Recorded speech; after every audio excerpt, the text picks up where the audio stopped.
그래서 지금 집값은 어떻게 되고 있냐? 이거 봐야죠. 이게 중요한 거잖아요. 만약에 지금 이제 이대로 주저앉아 버리면 시간이 상당히 오랜 기간 상승하지 않고 약보합을 유지할 수 있겠다. 이런 생각이 드는데 결국 금리하고 규제의 싸움 아니겠습니까? 최근에는 보니까 하락론자들 뿐만 아니라 상승이시던 분들도 살짝 돌아선 것 같아요. 뭐라고 얘기하는지 잘 모르겠지만 집을 사라는 거야 말라는 거야. 잘 모르겠는데. 현재 시장 분위기, 금리와 규제 누가 이길지 한번 보도록 하겠습니다. 아파트는 망고쌤. 항상 보는 거죠. 망고샘의 망고매. 서울 지금 이번 주 이렇다는 거죠. 뭐 오르네 내리네 말은 맞지만 서울은 아직도 이렇게 핫하다라는 겁니다. 강남 3구를 중심으로 강남 3구 플러스 6, 6개구 분위기가 참 좋고 노도강 금강구마저도 가격이 오르고 있다. 이렇게 보시는 게 맞다라는 겁니다. 근데 이번 주만 볼 게 아니라 최근 15주를 나눠서 봐도 이게 6월 초고 이게 지금이에요. 6월 초에는 이 정도였어요. 이 정도. 좀 색깔이 지금보다는 빨갛진 않죠. 그러다가 점점 빨개져가지고 7월 들어서면서부터 완전히 핫해졌다가 8월달 피크를 찍고 9월 들면서 조금 색깔이 주춤한 분위기다라는 겁니다. 떨어지는 게 아니라 색깔이 조금 주춤한 분위기다. 그러는 동안 실거래 가격 지수는 어떻게 됐을까를 한번 봤어요. 이게 2004년 1월인데요. 서울의 실거래가는 2004년 1월 이 바닥이었고 이렇게 계속 이렇게 올랐다는 겁니다. 2023년 1월을 기준으로 해서 많이 올랐고 잠깐 두세 달 쉬었다가 2024년 1월부터 해서 계속 오르고 있다라는 거죠. 2022년 하락하고 나서 계속 집값 떨어진다, 급락한다, 다음 달에 떨어진다, 하반기에 떨어진다 그런 이야기 많이 들었었는데 집값은 1년 9개월 동안 3달 빼고는 계속 오르고 있었다 이런 이야기입니다. 자, 제가 왜 이런 이야기를 드리냐면은 2024년 1월, 2월, 3월 생각해 보세요. 그때 거래량이 어땠습니까? 거래량이 1000건, 2000건 이랬는데 그때 얼마나 많이 떨어진다고 했습니까? 수요가 없으니까 거래가 없는 거고 거래가 없으니까 가격이 떨어진다고 했는데 실제로 서울은 이렇게 오르고 있었다라는 겁니다. 자, 그래서 이제 거래량 추이를 제가 지난 4월부터 계속 정리를 해봤는데 실제로 여러분들이 다른 달이랑 비교를 하면서 거래량을 봐야 되는데 이게 매일매일 취합해야 되는 거라서 취합하기가 쉽지는 않습니다. 자, 보시면 파란색이 5월이에요.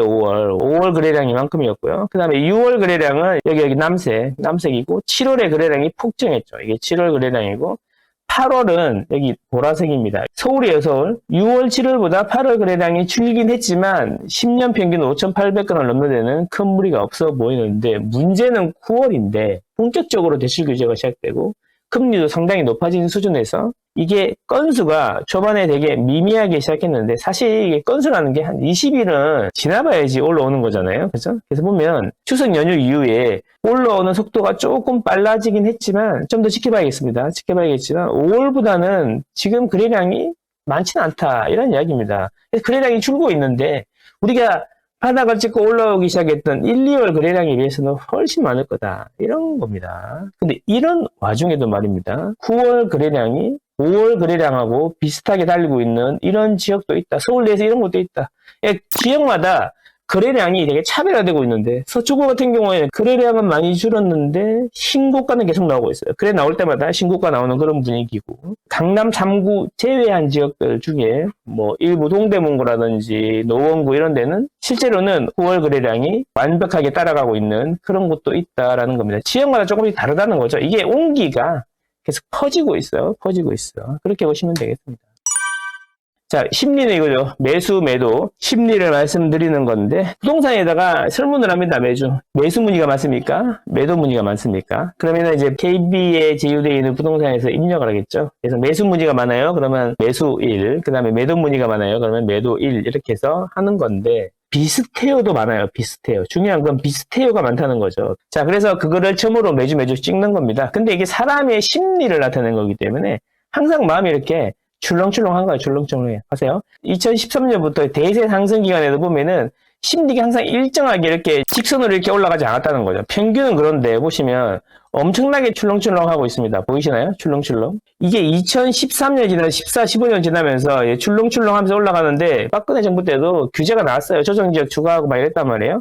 2017년 되면서 본격적으로 이제 정권 바뀌면서 규제가 계속 오기 시작했는데 그 이제 출렁임이 더 커지는 거죠. 이렇게. 자, 그리고 지금 같은 경우에 심리 올라왔다가 작년 하반기에 떨어졌다가 다시 올라왔다가 지금 꺾여서 내려가고 있는데, 자, 여기서 중요한 건 뭐냐면 심리를 볼 때는 추세가 중요해요. 추세가. 이렇게 하단을 연결해보고 이렇게 상단을 연결해보면 이게 상승치기에 이렇게 계속 발산을 한다는 거죠. 아래 위가 계속 커지면서 발산을 한다는 거고, 이 추세를 깨고 내려오니까 어떻게 돼요? 가격이 하락을 한번 하죠. 그리고 이제 추세가 바뀌어가지고 이렇게 내리잖아요.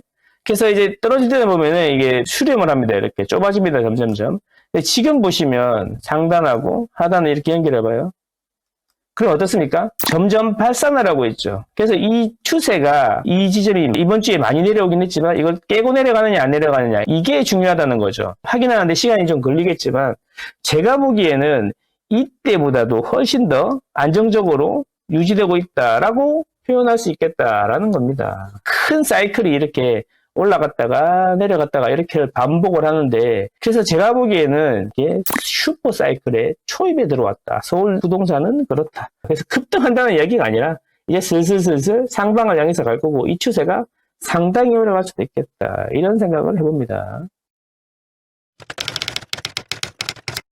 자, 매물 한번 보겠습니다. 매물은 다시 늘어났어요. 대출 규제를 한다니까 살라고 했던 사람들도 혹시 대출 안 나올까봐, 우리 톡방 들어가 보세요. 대출 안 나올까봐, 한도 안 나올까봐, 금리 높을까봐 물어보시는 게 얼마나 많습니까? 둔촌주공, 잔금 대출이 안 되느니, 전세 끼고 사면 대출이 안 되느니, 그래서 얼마나 또 말이 많았습니까? 그러니까 이제 매물이 당연히 늘어날 수밖에 없는 거죠. 지금은 매물은 서울은 증가하고 있다라는 겁니다.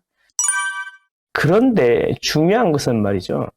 집이 내려가려면 제일 처음에 일어나는 일이 뭐냐면 제일 먼저 호가가 떨어져야 돼요.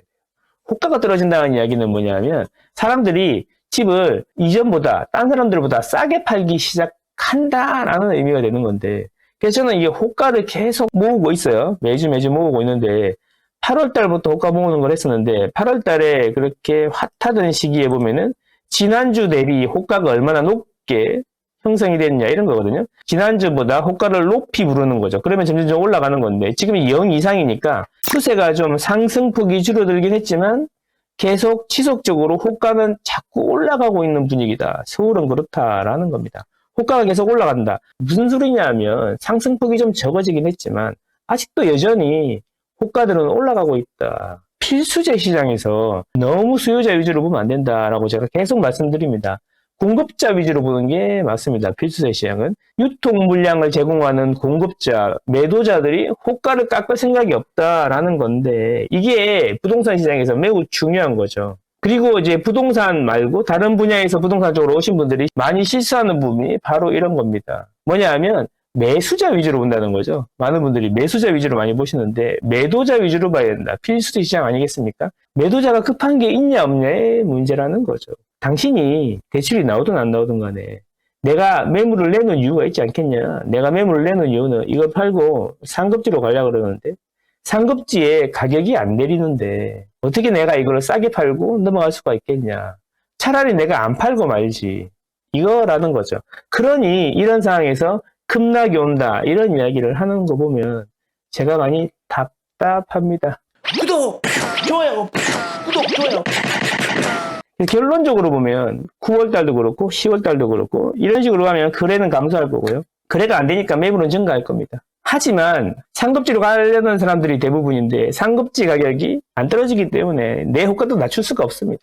방금 말씀드렸지만 안 팔리면 안 팔고 말지. 그렇게 되고 있다는 거죠. 그래서 호가는 상승할 거고요. 그 다음에 매도 매수 줄다리기 장세가 계속된다. 눈치 본다. 관망한다. 이런 이야기들이 자꾸 나올 겁니다. 그러다가 가격이 하락할 것이냐 이런 이야기라는 거죠. 자, 제가 보기에는 가격을 내리려면 대출금리가 평균적으로 신규 체급액 기준으로 4.5% 이상은 넘어가야 되는데 그렇게 되기는 쉽지 않을 것 같고요.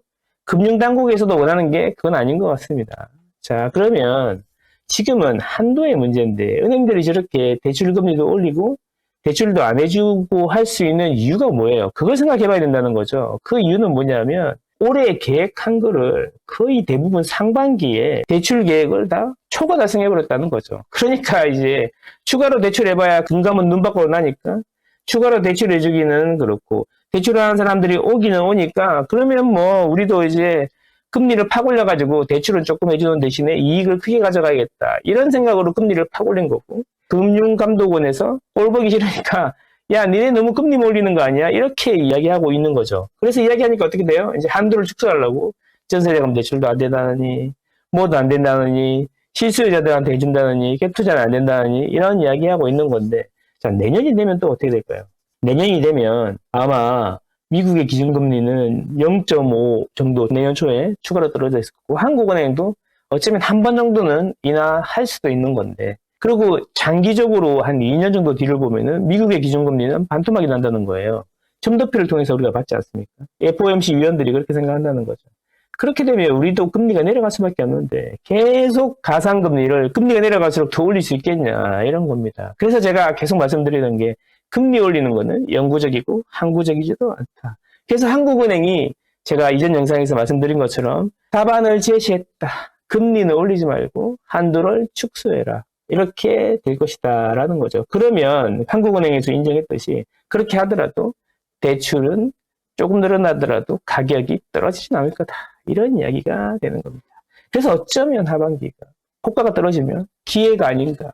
이런 말씀을 계속 드리고 있는 것입니다. 여러분들은 현명하시니까 좋은 결정하시리라 생각합니다. 이상입니다. 감사합니다.